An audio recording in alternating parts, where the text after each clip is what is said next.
السلام علیکم، welcome to our YouTube channel educational info with job updates. Health department میں 29 اکتوبر 2023 کو پنجاب پبلک سروس کمیشن کے ذریعے سے انتہائی اچھی ویکنسیز کی اناؤنسمنٹ ہوئی ہے۔ ان کی ڈیٹیلز جاننے کے لیے ہم چلتے ہیں پنجاب پبلک سروس کمیشن کی ویب سائٹ پہ۔ گوگل میں جا کے PPSC لکھنے کے بعد آپ نے یہاں پر آ کے کلک کرنا ہے پنجاب پبلک سروس کمیشن پر۔ اس کے بعد یہاں پر یہ جو ایڈورٹیزمنٹ نمبر 23/2023 ہے، اس کو کلک کر لیں۔ یہ ایڈورٹیزمنٹ پہلے ڈاؤن لوڈ ہوگی، اس کے بعد ہم اس کو اوپن کر کے چیک کرتے ہیں۔ تو ہم اس کو اب اوپن کر لیتے ہیں۔ یہاں سے اگر آپ دیکھیں تو یہ بالکل آغاز سے یہ ایڈورٹیزمنٹ نمبر 2023/2023 ہے، اور یہ جو پبلش ہوئی ہے نیوز پیپر میں 29 اکتوبر 2023 کو ہوئی ہے۔ سب سے پہلے جو ویکنسی ہے پروفیسر آف انکالوجی کی ہے، اور یہ آن ریگولر بیسز ہے، اور یہ BS20 کی جاب ہے۔ میل حضرات کے لیے 35 سے 50 پلس 5 سال کی رعایت عمر کی حد میں، اور فیمیل کے لیے 58 ایئرس، اور اس کے لیے میل فیمیل دونوں ہی، اور ایون ٹرانسجنڈر بھی اپلائی کر سکتے ہیں۔ اس کے لیے MBBS کوالیفیکیشن یا ایکولنٹ میڈیکل کوالیفیکیشن ہو۔ اس کے علاوہ یہاں سے آپ اصل میں اس ڈیٹیلز کافی زیادہ ہیں ان کی۔ آپ ویڈیو کو پاز کر کے اپنی متعلقہ پوسٹ کے لیے جس کے لیے آپ کرنا چاہتے ہیں اپلائی، اس کے متعلقہ جو ریکوائرمنٹس اور سارا پروسیجر آپ پڑھ سکتے ہیں۔ میں آپ کو مین ان کی سیٹوں کے بارے میں بس بتا دیتا ہوں۔ اس کے بعد آپ نیکسٹ چلیں گے تو یہاں پر ایک پوسٹ ہے، یہ بھی گریڈ 20 کی ہے، پروفیسر آف اناٹمی کی۔ اس کی 2 سیٹیں ہیں، ایک اوپن میرٹ پر ہے اور ایک ویمن کوٹا میں ہے۔ جو عمر کی حد ہے اس کے لیے بھی سیم ہے، اور اس کے لیے بھی میل فیمیل اور ٹرانسجنڈر دونوں ہی اپلائی کر سکتے ہیں۔ ڈومیسائل پنجاب کا ہونا چاہیے۔ اس کے علاوہ اس کی جو کوالیفیکیشن ہے وہ MBBS یا ایکولنٹ ہو۔ اور اس کے علاوہ یہاں پر 4 سیٹیں جو ہیں وہ ہیں پروفیسر آف کارڈیالوجی کی۔ یہ بھی گریڈ 20 کی سیٹ ہے، اوپن میرٹ پر 3 ہے اور ویمن کوٹا میں 1 ہے۔ ایج جو اس کے لیے بھی کٹ آف ایج کی جو لمٹ ہے وہ سیم ہے، اور تینوں جو ہیں میل فیمیل ٹرانسجنڈر اپلائی کر سکتے ہیں۔ کوالیفیکیشن آپ یہاں سے دیکھ سکتے ہیں، اس کے لیے ڈیٹیل سے 3 ایئرس جو ہے وہ ٹیچنگ ایکسپیرینس بھی جو ہے ایز ایسوسیٹ پروفیسر ہونا چاہیے۔ اس کے علاوہ جو ہے گریڈ 20 کی پروفیسر آف آپتھالمولوجی کی جاب ہے، اس کے لیے 2 سیٹیں ہیں، اور عمر کی حد اس کے لیے بھی سیم ہے۔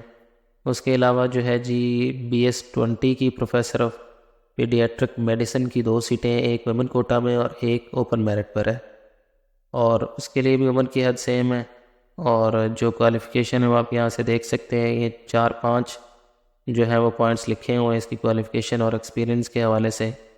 اور اس کے علاوہ ریسرچ پیپرز وغیرہ یہ سارا آپ یہاں سے پڑھ سکتے ہیں جو چیزیں ریکوائرڈ ہیں۔ اور اس کے علاوہ جو ہے گریڈ 20 کی پروفیسر آف پلمونالوجی کی سیٹیں ہیں، یہ 2 سیٹیں ہیں اوپن میرٹ پر، اور اس کے لیے بھی خواتین اور مرد حضرات اور even transgenders are eligible to apply. اس چینل کا مقصد آپ لوگوں کو جابس، ایڈمیشنز اور ایگزامز کے حوالے سے جو لیٹسٹ نیوز اپڈیٹس ہیں وہ مہیا کرنا ہے۔ تو اگر آپ چاہتے ہیں کہ اس کے متعلق آپ کو تمام لیٹسٹ اپڈیٹس جو ہیں وہ ملتی رہیں تو اس چینل کو سبسکرائب کر لیں اور بیل نوٹیفیکیشن کو آل پر سیٹ کر لیں۔ اس کے علاوہ جو ہے 3 سیٹیں اوپن میرٹ پر 2 ہیں، ایک ویمن کوٹا میں ہے، یہ پروفیسر آف سرجری کی BS20 کی جاب ہے، اور اس کے بعد BS19 کی ایسوسیٹ پروفیسر اورل بایولوجی کی جاب ہے۔ اس کے لیے BDS اور ایکولنٹ ڈینٹل کوالیفیکیشن ہو، ریکگنائزڈ بائی PMDC یا PMC، اور اس کے علاوہ میل فیمیل ٹرانسجنڈر تینوں اپلائی کر سکتے ہیں۔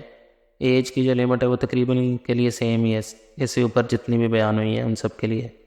اور اس کے علاوہ ایک سیٹ جو ہے BS19 کے ایسوسیٹ پروفیسر ریڈیو تھیراپی کی جاب ہے۔ اس کے لیے جو کوالیفیکیشن MBBS ایکویولنٹ ہے، اور اس کے علاوہ 5 ایئرس ٹیچنگ ایکسپیرینس ہے in the specialty in a recognized institute as assistant professor اور ایکویولنٹ پوزیشن۔ اس کے علاوہ جو ہے ایک سیٹ اوپن میرٹ پر ایسوسیٹ پروفیسر پیڈیاٹرک کارڈیالوجی کی جاب ہے، یہ BS19 کی جاب ہے۔ اور اس کے علاوہ جو ہے BS19 کی ایسوسیٹ پروفیسر نیورولوجی کی 3 سیٹیں اوپن میرٹ پر۔ اس کے لیے MBBS اور ایکویولنٹ میڈیکل کوالیفیکیشن ہو، اور جو 5 ایئرس ٹیچنگ ایکسپیرینس ہو۔ اس کے علاوہ جو ہے BS19 کی ایسوسیٹ پروفیسر فورینزک میڈیسن کی 2 سیٹیں اوپن میرٹ پر، اور اس کے لیے بھی ایج وہی ہے تقریباً سیم۔ اور اس کے علاوہ MBBS اور ایکویولنٹ میڈیکل کوالیفیکیشن ہو، اور 7 years experience as assistant professor and at least 5 research papers ہوں۔ یہاں پر اصل میں ان کی ڈیٹیلز کافی ہے، یہ سارا آپ ویڈیو کو پاز کر کے پڑھیں گے تو آپ کو سارا پتہ چل جائے گا کہ کیا کیا چیزیں ہیں۔ اس کے علاوہ جو اس کی جو closing date for submission of online applications ہے وہ 13 نومبر 2023 ہے۔ یہاں سے جو امپورٹنٹ انسٹرکشن ہے وہ آپ سارا پڑھ سکتے ہیں۔ Obviously on line he apply ہوگا، آن لائن اس کا جو PSID جنریٹ ہوگا فیس جمع کروانے کے لیے، اس کے تھرو آپ فیس جمع کروائیں گے اور اس کے بعد نیکسٹ پروسیجر ہوگا اور آپ کی جو اپلیکیشن ہے وہ سبمٹ ہو جائے گا اور اس طرح آپ کا آن لائن اپلائی ہو جائے گا۔ سو یہ تھی آج کی ویڈیو، امید ہے پسند آئی ہوگی۔ Wish you all the best, اللہ حافظ۔